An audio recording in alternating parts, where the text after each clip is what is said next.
బత్ శ్రీనివాస్ గారు, పార్టీలు మనం చూస్తా ఉన్నాం. అంటే పార్టీలన్నీ సరే వాదాలు విభేదాలు ఎన్నున్నా ఎన్నికలు అనేసరికి ఎవరి పద్ధతిలో వాళ్ళు ప్రచారానికి దిగుతారు. మున్సిపల్ ఎన్నికలకు సంబంధించి 2 రోజుల క్రితమే రాష్ట్ర ఎన్నికల సంఘం సమావేశాలు పార్టీలతో జరిపారు. రాష్ట్ర ప్రభుత్వం అధికారులు ఈ రిజర్వేషన్లు ఖరారు చేసి రాష్ట్ర ఎన్నికల సంఘానికి ఇస్తున్నట్టుగా ఇవాళ రేపట్లు ఇస్తారు. 22 ఈ నెల 22 ఈ వారంలో నోటిఫికేషన్ వెలువడుతుంది. ఫిబ్రవరి 2 లేదంటే మ్యాక్సిమం 3వ వారంలో మున్సిపల్ ఎన్నికలు మొత్తం సింగిల్ ఫేజ్లో జరిగిపోతాయి రాష్ట్రంలో అని చెప్పి చాలా క్లియర్గా మనకు అర్థమవుతుంది. నిన్న క్యాబినెట్లో కూడా అదే నిర్ణయం చేసుకున్నారు. సరే, బీఆర్ఎస్ కూడా అంటే బేసిక్గా ఈ రిజర్వేషన్లు పార్టీల పరంగా ఎలాగో ఎక్కువ ఇస్తారు మున్సిపాలిటీల్లో కానీ పంచాయతీల్లో కానీ మనం చూస్తే బీసీ రిజర్వేషన్ అయితే హక్కుగా అన్నది దక్కట్లేదు. దాని మీద మీరు పంచాయతీ ఎన్నికలకు కూడా దాన్ని ఒక అంశంగానే తీసుకెళ్లారు, కానీ పెద్దగా ప్రయోజనం కనపడినట్టుగా మనకేం తెలియట్లేదు శ్రీనివాస్ గారు. మరి ఈ ఎన్నికల్లో మున్సిపాలిటీల్లో అభివృద్ధి లేకపోతే ఇలాంటి అంశాల మీద వెళ్ళబోతున్నారా ఏంటి? బీఆర్ఎస్గా మీ ఎజెండా ఏ రకంగా మున్సిపల్ ఎన్నికలు ఎదుర్కోబోతున్నారు శ్రీనివాస్ గారు? చెప్పండి. మొట్టమొదటి హెచ్ఎంటీవీ వీక్షకులకు, మీకు అక్కడ ఉన్నటువంటి మిత్రులిద్దరు కూడా నమస్తే. శ్రీనివాస్ గారు నమస్తే సార్. ఇప్పుడు మున్సిపల్ చట్టం 2019 ప్రకారం ఈ తొలిసారిగా 50% మహిళలకు రిజర్వేషన్ ఉండాలి, 50% క్యాప్ మెయింటైన్ చేస్తూ గతంలోనే మా హయాంలో మేము కూడా ఇదే విధమైనటువంటి రిజర్వేషన్ ఇచ్చాం. 1-2% మినహాయిస్తే వాళ్ళు కొత్తగా ఒక కొత్త పదాన్ని చేర్చిండ్రు. డెడికేషన్ కమిషన్ ఆ సూచనల మేరకు వాళ్ళు కూడా 2011 సెన్సస్ ప్రకారమే 2011 జనాభా లెక్కల ప్రకారమే ముందుకెళ్ళినటువంటి పరిస్థితులు ఉన్నాయి. అయితే అంటే కొత్త దాంట్లో కొత్తగా ఏమొచ్చింది అనేటువంటిది అయితే మాకైతే కొత్తదనం ఏం లేదు. అయినా కూడా ప్రభుత్వం కొంత ఎస్టీ సామాజిక వర్గాన్ని కొంచెం కుదించి బీసీలకు 1-2% పెంచినటువంటి విధంగా అయితే కనిపిస్తుంది. దాన్ని మనం కాదనలేము. అయితే ఈసారి కాంగ్రెస్ ప్రభుత్వము భయపడ్డారు. ఇప్పుడు గ్రామ పంచాయతీ ఎన్నికలలో వాళ్ళకు వచ్చినటువంటి రిజల్ట్ చూసి మీరు అనొచ్చు వాళ్ళు ఎందుకు భయపడతారు, వాళ్ళకి 60% పైచిలకు సీట్లు వచ్చినాయి కదా, మరి వాళ్ళకి ఏం భయం అని అనొచ్చు. నిజమే, ఎందుకంటే మేము అధికారంలో ఉన్నప్పుడు పంచాయతీ ఎన్నికలు జరిగినప్పుడు మాకు 90% సీట్లు వచ్చినటువంటి పరిస్థితులు ఉండే. ఇమీడియట్ గా వాళ్ళు దాన్ని వెంటనే స్థానిక సంస్థలలో భాగమైనటువంటి జెడ్పీటీసీలను ఎంపీటీసీలను పెడితే ఇదే పరిస్థితులలో మనం 60% మాత్రమే రాష్ట్ర వ్యాప్తంగా ఉన్నటువంటి 33 జెడ్పీ స్థానాలలో 600 మండలాలలో మనం 60% గెయిన్ అవుతాం అనేటువంటి నమ్మకంతో దాన్ని పోస్ట్పోన్ చేసి పట్టణాల వైపు వచ్చింది. పట్టణాలలో కొంత మన వైపు అంతకంటే ఎక్కువ మొగ్గు చూపుతారని వాళ్ళు అనుకుంటున్నారు.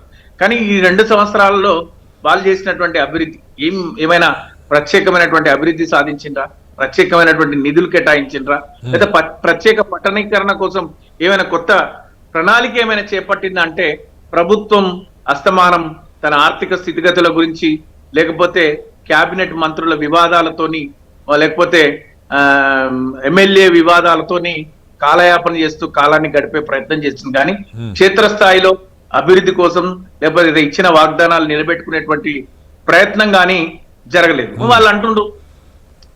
వాళ్ళు ఏమంటారంటే మేము 2 ఉప ఎన్నికలు గెలిచినాం. సహజంగా అధికార పార్టీ కొంత ఎడ్జ్ ఉంటది, అయినా కూడా చాలా స్ట్రాంగ్ పోటీ. అంటే మేము గెలిచినప్పుడు కాంగ్రెస్ పార్టీ 3వ స్థానంలో ఉండు, లేకపోతే అసలు కాంగ్రెస్ పార్టీ చాలా దూరంగా ఉన్నటువంటి పరిస్థితిని బేరీజ్ వేసుకుంటే ఈ రోజు మేము ఒక నిర్మాణాత్మకమైనటువంటి ప్రతిపక్షంగా ఓటమి కూడా విజయానికి చేరువలో ఉండి ఓడినటువంటి సందర్భాలు, లేదా గత ఎన్నికలలో ఉప ఎన్నికల కంటే ముందు జరిగిన వార్షిక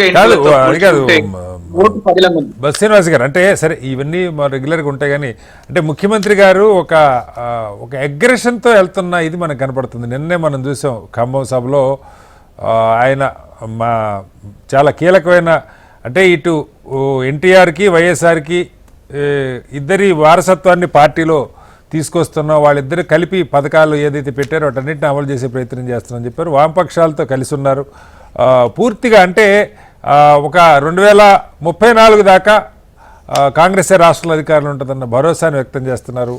మంత్రుల మధ్య కొన్ని గందరగోళాలు, కొంత ఇది ఉన్నా కూడా దాన్ని సరిచేసే ప్రయత్నం ముఖ్యమంత్రి చాలా పకడ్బందీగా నిన్న 2 వేదికల నుంచి అక్కడ జరిగిన 2 కార్యక్రమాల్లో కూడా స్పష్టంగా దాన్ని చెప్తూ వచ్చారు.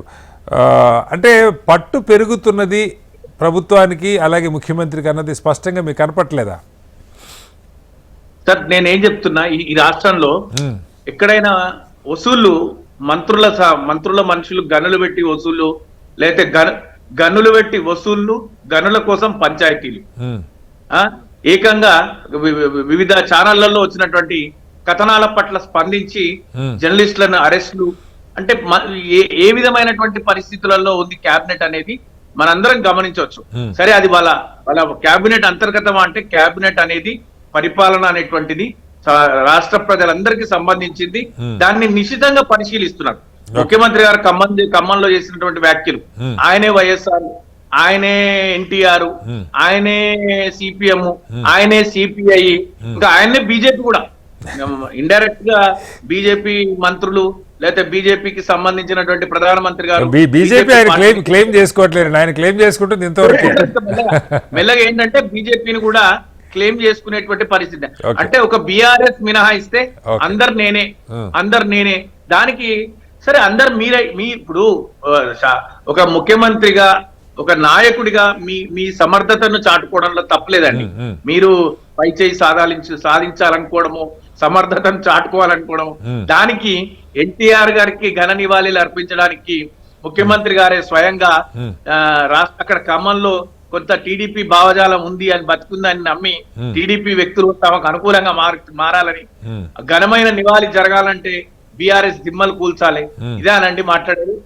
ఈ విధంగా గతంలో టిఆర్ఎస్ నాయకులు కూడా ఆ పిలుపిచ్చారు, కాంగ్రెస్ దిమ్మలు కూల్చమని పిలుపునిచ్చారని కూడా కాంగ్రెస్ నాయకులు చెప్తున్నారు.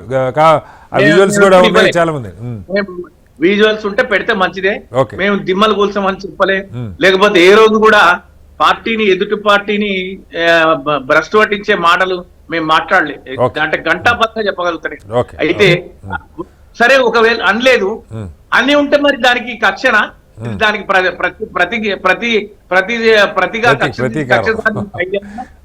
మనము మంచిని పంచాలి, మంచిని పెంచాలి. కానీ ఈ కక్షలు, కల్మషాలు, మాలిన్యాలు మనసులలో చొచ్చుకుపోయే విధంగా నేను మాట్లాడతా, నాకు అవకాశం ఉంది కదా అనేటువంటిది అయితే భావ్యం కాదు. మీరు చేసిన అభివృద్ధి మాట్లాడండి, గత ప్రభుత్వంలో ఉన్నటువంటి లోటుపాట్లు మాట్లాడాలండి, ప్రజలకి ఇంకా మరింత చేరువై మీరు గెలవండి. మీరు ఏదో అన్నారు, ఇంకొక మాట మాట్లాడి ముగిస్తారు శ్రీనివాస్ గారు. 2034 కాదండి, 2075 వరకు కూడా మీరు కాంగ్రెస్ పార్టీని ఉంచి దేశంలో బీజేపీకి ప్రత్యామ్నాయంగా మీరు రాహుల్ గాంధీ గారికి తోడుగుండి, లేదా మీరే ప్రధానమంత్రి అయితే మళ్ళీ తెలుగు ప్రధానమంత్రి అయ్యండి మేము సంతోషపడతాం కదా. మేము సంతోషపడతామండి. పివి నరసింహారావు గారు ప్రధానమంత్రి అయినప్పుడు ఆనాటి ముఖ్యమంత్రి ఎన్టీ రామారావు గారు పోటీకి నిలపలే. ఈ రోజు రేవంత్ రెడ్డి గారు ప్రధానమంత్రి కోసం ఎంపీగా పోటీ చేస్తున్నట్టే బీఆర్ఎస్ పార్టీ బేషరతుగా మా తెలుగు ఆయన ప్రధానమంత్రి అయిందని మేము కూడా పోటీకి నిలబెట్టి అక్కడ దాకా చాలా ప్రయాణం ఉందండి. ముఖ్యమంత్రి గారి ఆలోచన అక్కడ దాకా ఉందో లేదో మనకు తెలియదు.